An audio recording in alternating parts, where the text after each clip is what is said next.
Scene ಏನಂದ್ರೆ 10 ವರ್ಷ ಒಂದು ಹುಡುಗನ ಲವ್ ಮಾಡಿರ್ತೀರ. 10 years. Yes. 10 साल. ವಾಸ್ 10 ವರ್ಷ. ಹೌದು ಹೌದು. ಆ ಹುಡುಗ ಬಿಟ್ಟು ಹೋಗ್ತಾನೆ. ಓಕೆ, ನೀವು ಜೋರಾಗಿ ರೆಡಿನಾ ಮೇಡಮ್? ಇಲ್ಲ ಹಾ,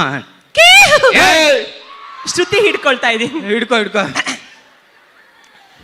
ಬಿಟ್ಟಿ ಹೋಗಿ ಬೇಡ ನಂದು. ಏಯ್! ಇಲ್ಲಿ ಯಾರು ಬಿಟ್ಟು ಹೋಗಿದ್ದಾರೆ? ಬಿಟ್ಟು ಹಿಡ್ಕೊಳಕ ನಿಂತಾರ ಅವರೆಲ್ಲ.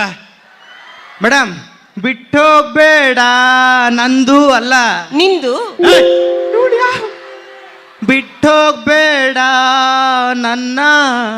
ನನ್ನ ಐ ಸೆಡ್ ನಂದು. ನಿನ್ ಮಾತಕ್ಕೆ ಬಿಟ್ಟು ಹೋಗಿರ್ತಾನೆ. ಹಾ. ಅವಾಗ ನಾನು ಏನ್ ಮಾಡ್ಬೇಕು? ಜೋರಾಗಿ ಅಳುತ್ತೀರ ಮೇಡಮ್. ಓ ಮೈ ಗಾಡ್, ಯಾಕೆ ಮೇಡಮ್? ಜೋರಾಗಿ ಎಳಿಬೇಕು. ಎಳಿಬೇಕು ಅಲ್ಲ ಮೇಡಮ್, ದೆನ್ ಅಳ್ಬೇಕು. Crying crying. ಕ್ರೈಂಗ್. ಹಾ